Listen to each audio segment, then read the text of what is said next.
nosotros pedimos justicia, nosotros lo que queremos, yo como abuelita de la niña siempre he pedido justicia, que yo quiero que aprecien también a Carmen. Algo aquí está extraño, y cuando yo la vi, yo no quise llorar en ese momento. Le hablé a mi hermano Gamaliel y le dije, ¿sabes qué, Gama? Vente de volada y pide a la niña, porque la maltrataron, le digo, y la niña no se ve bien.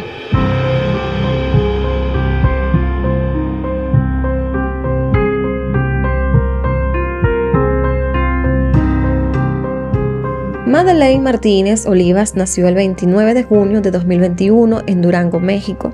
Su madre, de nombre Saraí Martínez Olivas, quedó embarazada cuando apenas contaba con 18 años de edad. Ella aún seguía viviendo en Guadalajara con uno de sus hermanos mayores cuando esto sucedió. En esa ciudad conoció al padre de Madeleine, cuya identidad se desconoce. Ellos tuvieron una breve relación, pero al enterarse que Saraí estaba embarazada, este hombre desapareció y no se hizo cargo de su bebé. Tras descubrir que venía un bebé en camino, Saraí decidió regresarse a Durango a casa de su madre, Teresa Olivas, y fue ella, junto a sus otros hijos, Samuel y Gamaliel, quienes se hicieron cargo económicamente de los cuidados prenatales de Saraí y posteriormente de la bebé, a quien cariñosamente llamaban Madi. En la casa materna ubicada en la colonia popular Carlos Luna, vivían Teresa, Gamaliel, Saraí y Madi, mientras que el otro hermano, de nombre Samuel, había formado su familia. Tenía 2 hijas y vivía en una casa aparte. Gamaliel también tenía una hija, pero estaba separado de la mamá de la niña. Desde su nacimiento, Madi estuvo rodeada de mucho amor y felicidad por parte de su familia. Su abuelita Teresa se encargó de su cuidado, una vez que Saraí tuvo que salir a trabajar para poder mantener a su hija. A mediados de 2023, Saraí comenzó a salir con un joven que conoció por Facebook y que vivía en la misma colonia. Él se llamaba Osvaldo Alejandro Núñez, quien al igual que ella tuvo un hijo a temprana edad. La pareja estuvo saliendo un par de meses antes de tomar la decisión de irse a vivir juntos a casa de Teresa. Incluso se dice que por esos meses se habían comprometido para formalizar su relación. En una entrevista posterior a los hechos, Teresa dijo que en un principio no se opuso a que vivieran en su casa, porque Saraí tenía su espacio y ella no le gustaba meterse en la vida de su hija. Sin embargo, no pasó demasiado tiempo para que los problemas comenzaran. En el barrio circulaba el rumor de que Osvaldo estaba en malos pasos, y al parecer este sujeto era parte de una banda criminal y que era adicto al consumo de drogas. Teresa notó que mientras su hija trabajaba en una farmacia, Osvaldo permanecía prácticamente todo el día en la casa sin hacer absolutamente nada. La pareja estuvo viviendo en casa de Teresa alrededor de 2 meses, hasta que ambos decidieron irse de la casa y le prohibieron ver o acercarse a Madi, la niña que ella había estado criando durante más de 2 años.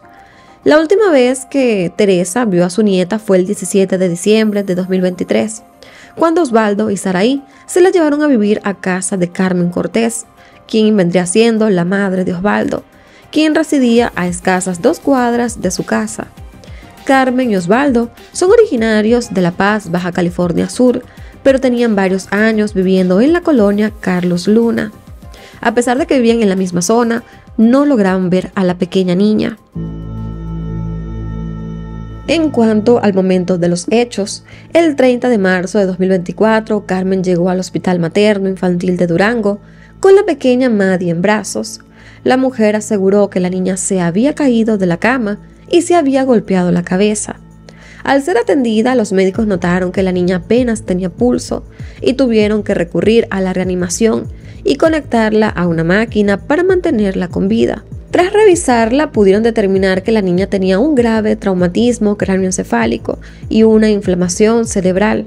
Desafortunadamente, un día después, siendo el 31 de marzo, no había esperanza de vida para la pequeña y los médicos decidieron desconectarla del soporte vital. Y debido a algunas lesiones que los médicos notaron en la niña, antes de su fallecimiento decidieron alertar a las autoridades, quienes decidieron detener a Osvaldo y a Saraí, mientras se hacían todas las averiguaciones. El examen forense del cuerpo de Madi arrojó un sinnúmero de horrores que la niña había vivido previo a su muerte, Para empezar, el traumatismo cráneoencefálico fue causado por un golpe en la cabeza luego de presuntamente ser estrellada contra una pared. La niña de 2 años tenía marcas de vieja y nueva data, signos de estrangulamiento, marcas en sus tobillos que indicaban que había sido amarrada por un tiempo prolongado. Además, se podían ver algunas quemaduras y moretones en todo su cuerpo. También tenía sus orejitas desprendidas, porque al parecer la habían levantado de sus orejas y le faltaban mechones de cabello, por lo que también se presume que también la levantaban o la alaban del pelo. Pero lo más insólito y desgarrador es que la pequeña tenía grandes lesiones en toda su área genital, un indicador de que había sido abusada en reiteradas ocasiones.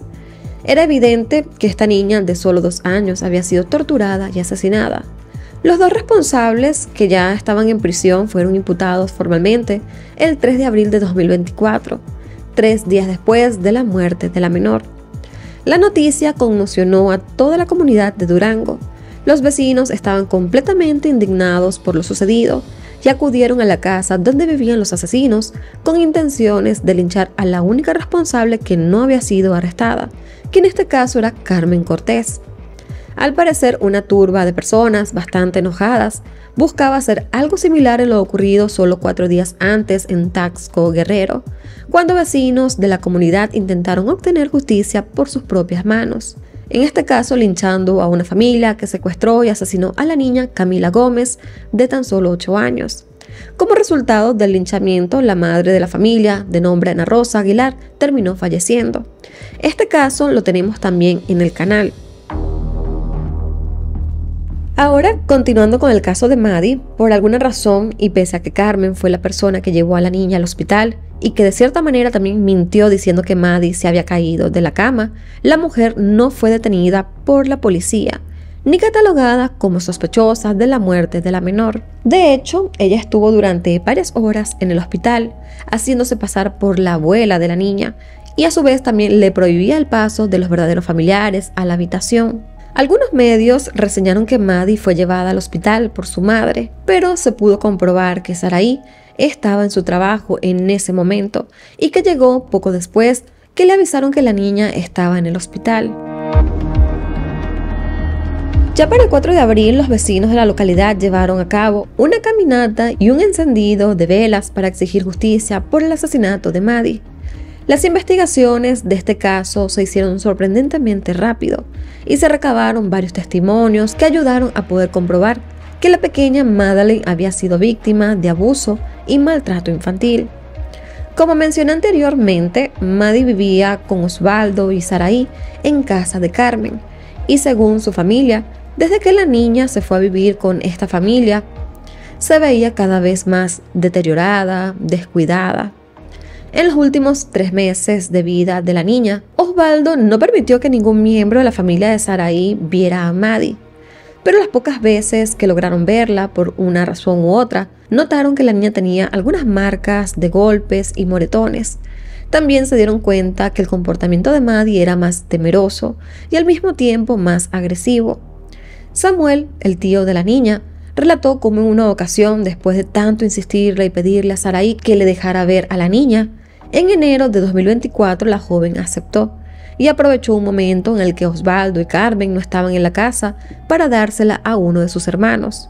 Al recibir a la niña, este se dio cuenta que estaba sucia, descuidada y desnutrida, así que aprovechó que su esposa estaba bañando a su hija pequeña para que también bañara a Maddie. Cuando la mujer comenzó a desvestirla para poder bañarla, se dio cuenta de que la niña tenía varias lesiones, marcas y moretones por todo su cuerpo.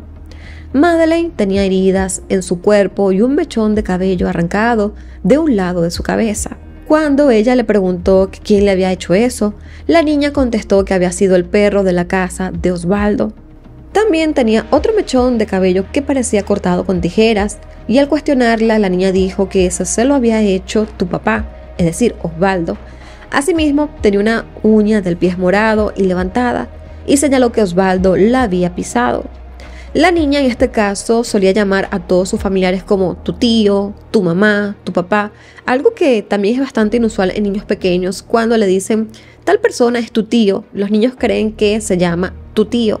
así que Maddie le decía a Osvaldo tu papá, porque Saraí le decía que él era su papá, cuando en un inicio Maddie se negaba a llamarlo de esa manera, porque la niña en sí le tenía miedo. Maddie también hablaba de ella misma en tercera persona. La familia estaba segura de que Osvaldo le había echado al perro a Madeleine para que éste la atacara y que el perro la mordió en varias partes de su cuerpo. Otra cosa que notó la esposa de Samuel es que al hacer el intento de quitarle el pañal para poder bañarla, la niña reaccionó poniendo sus manos en sus partes íntimas y diciendo aquí Lele, refiriéndose que ahí le dolía. Este es un signo bastante claro de abuso sexual y la esposa de Samuel lo sabía, así que aunque respetó el temor de la niña de no tocarla, sí pudo notar que tenía lesiones en esa zona. Pero justo antes de que pudieran meter a Maddie a la ducha, en ese momento llegó Osvaldo muy molesto como un demonio a la casa y exigió que le regresaran a la niña. Según dijo la familia, el hombre había llegado a su casa y al no ver a Maddie comenzó a golpear a Saraí por permitir que su hermano se la llevara. En este punto es evidente que este sujeto solo quería ocultar el abuso físico y sexual al que estaba sometiendo a la pequeña Madeleine. Samuel también contó cómo en otra oportunidad, mientras su hermana estaba en el hospital por un problema con sus ovarios, él y su esposa tuvieron que encargarse de Maddie por unas horas. Ese día estaba compartiendo con su primita que vendría siendo la hija de Samuel y le dijo a su tío, pégale tu niña y mátale. Impresionado, Samuel le preguntó que por qué la mataría y Maddie respondió, sí, pégale como a mí me pegan en la cabeza. El hombre preguntó a su sobrina quién le pegaba en la cabeza y la niña solo respondió, Maddie no llora, Maddie no debe de llorar porque ella es dura, ella es fuerte y Maddie no debe de llorar. Después de saber todo esto y tras analizarlo mucho, el 14 de febrero de 2024, Teresa decidió acudir a las autoridades, específicamente al Sistema Nacional para el Desarrollo Integral de la Familia, conocido como DIF, para así denunciar el maltrato físico y el posible abuso sexual que estaba sufriendo su nieta. Lamentablemente, como ha sucedido también en muchísimos otros casos, las autoridades del DIF no le hicieron caso a Teresa. Ella estuvo muchos días esperando una respuesta, o que por lo menos fueran a indagar el estado de la salud de la niña. Pero esto no sucedió. Después de esperar varios días, decidió acercarse a la fiscalía para preguntar qué había sucedido con el caso, y le dijeron que ya estaba cerrado, que todo estaba bien, y que no habían encontrado pruebas de que la niña fuese maltratada o abusada. Pero lo que Teresa sí recibió fueron amenazas por parte de Osvaldo, quien le dijo que si continuaba molestando con sus denuncias, iba a llevarle a sus hijos, a Samuel y a Gamaliel, en pedacitos a su casa, y que después iría por sus otras nietas. Además, la familia dice que Saraí también negó todo lo que estaba sucediendo con Madeleine y que trató de evitar que su familia siguiera con todas las denuncias. Los familiares de Saraí dicen que ella también era víctima de violencia. Desde que inició su relación con Osvaldo, ella cambió por completo. Su madre recuerda que comenzó a agachar su cabeza y parecía tenerle miedo. También notó moretones en todo su cuerpo, lo que indicaba que estaba siendo golpeada. Teresa recordó que mientras ellos aún vivían en su casa, Osvaldo la amenazaba sutilmente, diciéndole que él había mandado a golpear a su expareja, madre de su hijo, y que con esto obligó a que la mujer le entregara la custodia de su hijo a su madre Carmen Cortés. Osvaldo alardeaba diciendo que tenía contactos y que conocía a una fiscal de Durango y a otros varios agentes de policía. No obstante, con el tiempo las amenazas no fueron tan sutiles, ya que directamente le decía que le haría daño a Saraí y a Maddie si se seguía metiendo en sus vidas. Después de que se conoció la noticia del asesinato de Madeleine, la Fiscalía de Durango aseguró que la denuncia que Teresa introdujo sí había sido tomada y que en esa ocasión le realizaron los estudios médicos y psicológicos correspondientes a la niña, pero que no encontraron elementos suficientes para validar sus acusaciones. Según la Fiscalía, Madeleine no tenía lesiones en su cuerpo que evidenciaran el maltrato infantil o el abuso sexual. Esta afirmación causó una gran indignación en la familia y en el resto de la población, sobre todo en los vecinos de la colonia Carlos Luna, ya que afirmaban que las autoridades estaban mintiendo respecto a eso. Durante la investigación por el feminicidio, se dio a conocer que la violencia extrema que derivó en la muerte de Maddie comenzó la noche del 29 de marzo. Mientras la niña se encontraba en una habitación con su madre, Osvaldo comenzó a golpearla con puños y patadas en varias partes de su cuerpo, y se cree que intentó estrangularla y que terminó estrellándola contra la pared, causando así un traumatismo en su cabeza. Saraí solo veía cómo este sujeto golpeaba a su hija salvajemente sin hacer el mínimo intento por defenderla. Después de tal agresión, la niña cayó al suelo completamente inconsciente. Al día siguiente, al ver que Maddie no reaccionaba, Carmen Cortés la llevó al hospital y mintió diciendo que la niña se había caído de la cuna. Se conoció que a Maddie constantemente la ataban de uno de sus pies y la dejaban encerrada en una de las habitaciones, y que era Carmen precisamente quien usualmente la alimentaba y que al mismo tiempo la golpeaba y la maltrataba. La familia Olivas ha denunciado que fueron manipulados y condicionados al momento que le entregaron el cuerpo de Madeleine y que los obligaron a firmar papeles en blanco. Además, denunciaron que la escena del crimen no fue resguardada correctamente y que hubo una serie de irregularidades en la investigación. Esto último se puede constatar por el procedimiento inusual que se hizo al momento de procesarlos. Tanto Osvaldo como Saraí fueron acusados de feminicidio agravado, y ya para el 4 de abril de 2024 se llevó a cabo una audiencia de vinculación al proceso. Sin embargo, el Ministerio Público propuso a la defensa realizar un juicio abreviado, ya que consideraban que su investigación había sido exitosa y que las evidencias que tenían en contra de los acusados eran contundentes. La propuesta del Ministerio Público fue aceptada por ambos acusados, luego de ser informados por sus abogados, y los dos reconocieron ante el juez su responsabilidad en la muerte de la pequeña Madeleine. Ese mismo día, Osvaldo Núñez y Saraí Martínez fueron sentenciados a una pena de 44 años, 11 meses y 29 días en prisión por el feminicidio de la pequeña de 2 años. Además, deberán pagar una multa de 352,000 pesos y otra de 1.260.000 pesos como concepto de reparación del daño. Ambos fueron recluidos en el Centro de Reinserción Social 1 de Durango.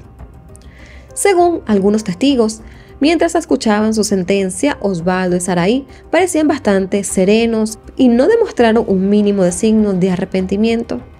Aunque la familia está satisfecha con la condena que se les dio a los responsables, aún exigen que Carmen Cortés Flores sea detenida.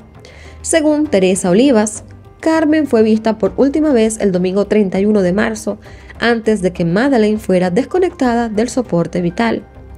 No se sabe por qué Carmen no fue detenida junto con Osvaldo y Saraí, ya que fue ella misma quien llevó a la niña hasta el hospital y quien además mintió sobre la causa de las lesiones de Madeleine. Debido al mal actuar de las autoridades de Durango, hoy en día Carmen sigue prófuga de la justicia.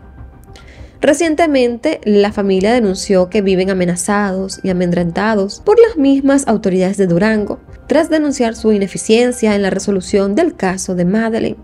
Consideran que si ellos hubieran hecho bien su trabajo en las averiguaciones cuando Teresa hizo las denuncias de maltrato y abuso, probablemente el escenario o el resultado de todo esto fuese diferente y hubieran protegido a la niña, pero lamentablemente esto no sucedió y hoy Madeleine no está con vida.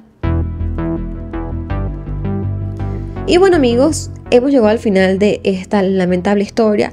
Una vez más vemos otro caso donde básicamente las autoridades omiten o dejan de hacer su trabajo y este es el resultado de ello.